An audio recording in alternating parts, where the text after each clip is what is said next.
Assalamualaikum, Bismillahirrahmanirrahim. Welcome back to Ramist Academia with a new video. Please like and subscribe and click the bell icon to notify you every time I have a new video. Let's start with today's topic, that is the separating mixture techniques. Okay, in this video we will discuss about how we can separate the mixtures and what techniques we will use to separate the mixtures. ठीक है, तो सबसे पहले हमें ये पता होना चाहिए कि मिक्सचर होता क्या है और हम उसको सेपरेट करके क्या शो करवाना चाह रहे होते हैं, उससे हमें क्या चीज़ मिल सकती है और किस तरीके से. ठीक है, तो हमारे पास सबसे पहला जो आ जाता है वो है mixture. Mixture is a material made up of two और more different substances which are physically combined. ठीक है, मिक्सचर ये होता है वो मटेरियल होता है जिसमें हम दो या दो से ज़्यादा चीज़ों को कंबाइन करते हैं फिजिकली मतलब उसकी अपीयरेंस से, उसके कलर्स को मैच करके और उसकी मतलब किस तरह का ओडोर है, या फिर हम देख सकते हैं कि बज़ाहिरी उसका कितना वेट है, वेट को मैयर करके. तो ठीक है, इस तरीके के जो कहते हैं उन्हें फिजिकली कहते हैं. अगर हम उन्हें हीट करते हैं या बॉयल करते हैं या कोई केमिकल ऐड करते हैं उसे कहते हैं केमिकली. ठीक, तो हम बात करते हैं मिक्सचर को फिजिकली कंबाइन करने की, मीन्स कि उसमें कोई कलर वगैरह या फिर कोई भी चीज़ फिजिकली तौर पर कंबाइन करें. तो उसको हम अब आपको मैं एक डायग्राम में दिखा देती हूँ. ठीक है, तो मैं आपको डायग्राम में दिखा रही थी कि किस तरीके से फिजिकली तौर पर अपीयर हुए हैं. ठीक है, ये देखें, हम आपको जैसे सैंडविच में नज़र आ रहा है कि मिक्सचर जो है ब्रेड, मीट, टोमेटो. अब ये बज़ाहिर ब्रेड की अपीयरेंस कैसी है, मीट की अपीयरेंस कैसी है, टोमेटो के, जब इनको हमने मिक्स किया तो इन्होंने एक मिक्सचर बना लिया. रॉक में भी डिफरेंट काइंड की रॉक मिक्स हुई हुई होती हैं. इसी तरह जो आपके पास टिन होते हैं उनमें भी सोडा जो है मिक्स हुआ होता है, उसमें शुगर भी होती है, वाटर भी होता है. तो इस तरीके से जो कंबाइन होना होता है उन्हें कहते हैं फिजिकली कंबाइन या मिक्सचर्स. ठीक है, तो अब हम देखते हैं कि इनमें हमने कौन सी टेक्निक्स यूज़ करनी है मिक्सचर को सेपरेट करके देखने के लिए इसमें क्या क्या चीज़ें इन्वॉल्व हुई थी. तो हमारे पास जो बेसिक टेक्निक्स हैं और जो बहुत इंपॉर्टेंट हैं उनमें फिल्ट्रेशन, एवेपोरेशन, क्रिस्टलाइजेशन, डिस्टिलेशन और क्रोमेटोग्राफी. ठीक है, तो हम अब इन्हें एक एक करके डिस्कस करते हैं. सबसे पहले हमारे पास होता है फिल्ट्रेशन. फिल्ट्रेशन का मतलब होता है किसी चीज़ को प्योर फॉर्म में हासिल करना. ठीक है, फिल्टर कर लेना. जैसे इसकी डेफिनेशन हम देख लें, filter is use to separate insoluble solid from liquid in a solid liquid mixture. उन्होंने कहा है कि हमारे पास फिल्टर की टेक्निक में क्या होता है, सॉलिड और लिक्विड दोनों कंबाइन हुए हुए होते हैं, मिक्स हुए हुए होते हैं. ठीक है, तो हमने इसमें सॉलिड को अलग करना होता है और लिक्विड को अलग करना होता है. सॉलिड और लिक्विड को अलग करने के लिए जो हम प्रोसीजर यूज़ करते हैं उसे कहते हैं फिल्ट्रेशन. ठीक है, आप देखें, मैं आपको एक आप लोगों के घर की एग्जांपल अगर आप लोग ले लो कि आप टी देखते हो, अगर आपकी मदर टी बना रही हैं या कॉफ़ी बना रही हैं तो उसमें आप कॉफ़ी बीन्स डालते हैं, शुगर डालते हैं, वाटर डालते हैं, मिल्क डालते हैं. तो कॉफ़ी बीन्स हो गया आपके पास सॉलिड. ठीक है, और जो आपके पास वाटर हो गया और मिल्क हो गया वो आपके पास हो गया लिक्विड. तो इन दोनों के मिक्सचर को हम क्या कहते हैं, filter. For solid liquid mixture को अब हमने सेपरेट करवाना है तो उसे हम कहते हैं फिल्ट्रेशन. तो हम क्या करेंगे, जब आप कॉफ़ी बना लेते हो तो उसके बाद उसको छान लेते हैं. ठीक है, तो फिर क्या होता है, सॉलिड पार्टिकल्स उसमें ही ऊपर ही रह जाते हैं जिससे आप फिल्टर करवा रहे होते हो, और जो आपके पास प्योर कॉफ़ी होती है वो नीचे कप या ग्लास में कलेक्ट हो जाती है. ऐसा ही होता है. तो अब आप देखो कि इस प्रोसेस में क्या होता है कि जो इनसॉल्युबल सॉलिड पार्टिकल्स जो ऊपर ही उस फिल्टर में ट्रैप हो जाते हैं. ठीक है, मतलब जो कि लिक्विड फॉर्म में नीचे नहीं जाते, वो ऊपर ही रहते हैं, उन्हें कहते हैं रेजिड्यू. जबकि जो लिक्विड पास हो जाता है और नीचे जाके कलेक्ट हो जाता है उसे कहते हैं फिल्ट्रेट. अंडरस्टैंड. अब हमारे पास जो अगली टेक्निक देखें, आपको एक और उसमें फिल्ट्रेशन मैंने आपको डायग्राम दिखा दी है कि आपको हर पार्ट का पता होना चाहिए. जो नीचे फिल्ट्रेट है मतलब जो आपके पास प्योर फॉर्म में कलेक्ट हो गया उसे फिल्ट्रेट कहेंगे. जो ऊपर फनल यूज़ हो रहा है जिसमें हम उसको पास करवा रहे हैं फिल्टर पेपर के अंदर, जो रेजिड्यू जो सॉलिड पार्टिकल बच गए उन्हें रेजिड्यू कहेंगे. ये डायग्राम्स आप एज इट इज़ इनको याद कर लें, इनको समझें और अपना कॉन्सेप्ट जो है उनको क्लियर कर लें. नेक्स्ट है एवेपोरेशन. एवेपोरेशन वो प्रोसेस होता है जिसमें आपके पास लिक्विड इन्वॉल्व होता है और उस लिक्विड को हम क्या करते हैं, हीट करते हैं तो उसमें से वेपर्स पास होते हैं. जब लिक्विड को हीट करने से जो वेपर्स पास होते हैं उसे कहते हैं एवेपोरेशन. तो आप डायग्राम में देखें, आपके पास सॉल्ट और वाटर का जो है मिक्सचर है. ठीक है, सॉल्ट और वाटर आपने ले लिया, उनको आपने ग्लास रॉड से किया मिक्स. और किस चीज़ में आप मिक्स कर रहे हो, कोई भी बीकर ले लें, बाउल ले लें, उसमें आप सॉल्ट डालो, वाटर डालो. जब आप इन दोनों को मिक्स करोगे तो सॉल्ट का सोल्यूशन बन जाएगा. ठीक है, ग्लास रॉड से उन्हें मुसलसल मूव करवाते रहें. अब आप अगली डायग्राम में देखें, आपको बर्नर नज़र आ रहा होगा. ठीक है, ऊपर वायर गॉस मतलब आप बर्नर जलाएंगे तो क्या होगा, उससे आपकी जो ये आपके पास जो सॉल्ट वाटर का जो सोल्यूशन था वो हीट होना शुरू हो जाएगा। ऊपर आपको नज़र आ रहे होंगे जो वेपर्स बन रहे हैं, ठीक है।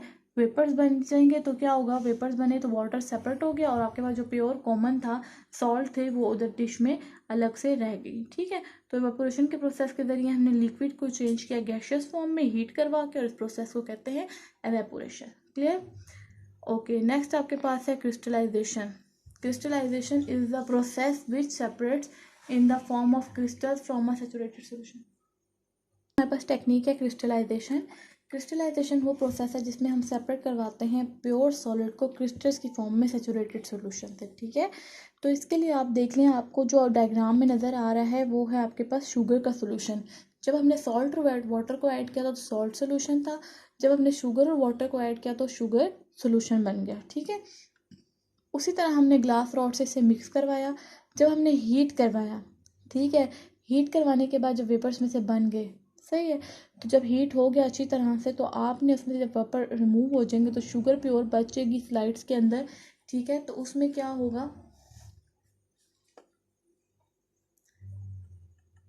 तो जो आपके पास शुगर बच गई थी प्योर उसमें डिश के अंदर, ठीक है, उसको कूल करने के बाद जो बन जाएंगे क्रिस्टल बन जाएंगे।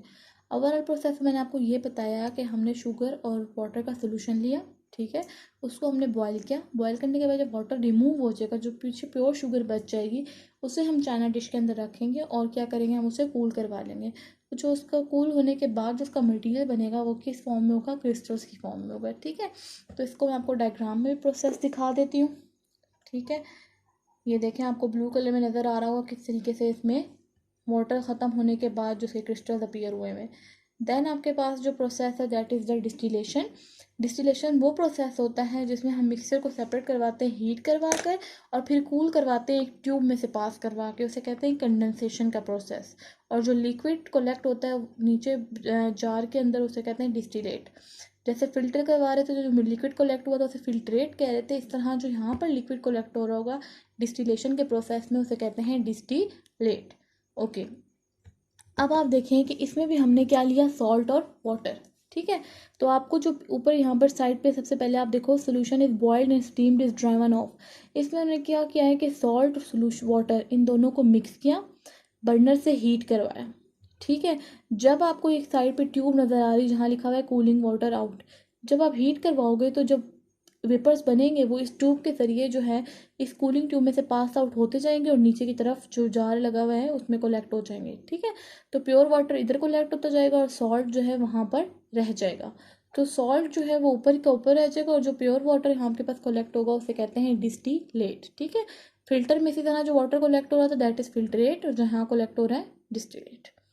ओके, अब आप देखो डिस्टिलेशन एक फिजिकल मेथड है, इसमें आपको सॉल्ट और वाटर दो चीज़ें कंबाइन की थी, जब हमने सेपरेट किया तो सॉल्ट अलग हो गया और वाटर अलग हो गया, कोई केमिकल चेंजेस इसके अंदर आपको नज़र नहीं आ रही। ओके, लास्ट जो हमारे पास टेक्निक है that is the chromatography and that is very interesting.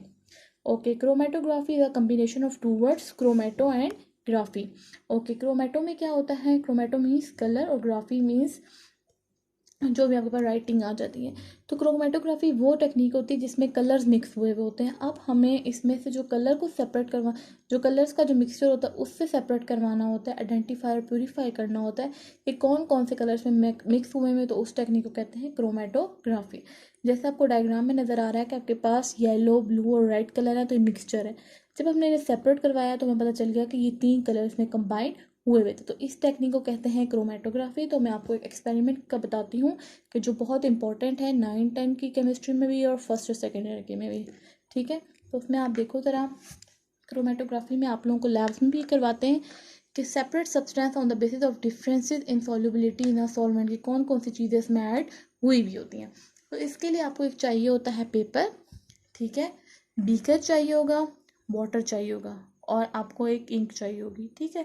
आप क्या करोगे, एक पेपर की स्ट्रिप ले लोगे, उस पर पेंसिल से मार्क करोगे, ठीक है, और उसके ऊपर आप क्या करेंगे, इंक से डॉट लगा देंगे। बीकर के अंदर आप डालेंगे वाटर, ठीक है। फिर पेपर को आप क्या करेंगे, उसमें डिप करेंगे। जैसा आपको फर्स्ट डायग्राम में नज़र आ रहा है ना कि आपने पेपर को फुल ऊपर इंक तक डिप नहीं करना, ठीक है, बस नीचे तक इंक से थोड़ा, जहाँ आपने डॉट डाला है उससे थोड़ा नीचे तक डिप कर देंगे, फिर उसे आप बाहर निकाल लोगे, आप उसे ड्राई करने के लिए रखोगे। आप देखोगे आहिस्ता आहिस्ता पानी खुद ही जो है वो ऊपर की तरफ मूव करेगा। जब मूव करेगा तो उसमें इंक के कलर सेपरेट होना शुरू हो जाएंगे, ठीक है। बेसिकली आप लोग ब्लैक या ब्लू इंक ही यूज़ करते हो, तो देखो कि आपके पास जो ब्लैक इंक के अंदर कौन कौन से, जब आपने उसे ड्राई कर लिया तो आपको नज़र आ रहा होगा लास्ट डायग्राम में कि उसमें पर्पल कलर भी आ रहा है, ब्राउन भी आ रहा है, येलो भी आ रहा है और स्काई ब्लू सा कलर भी हो रहा है। मीन्स कि इसमें ये सारे कलर जो है मिक्स होकर इसने एक कलर जो है वो बनाया हुआ था। तो क्रोमेटोग्राफी की टेक्निक से आपने जो कलर्स के कंपोनेंट थे उनको सेपरेट कर लिया, ठीक है। तो हमने आज के टॉपिक में देख लिया कि मिक्सचर क्या है, उसको हम किस तरीके से सेपरेट करवा सकते हैं, उसमें हम कौन कौन सी टेक्निक जो है हम यूज़ कर सकते हैं।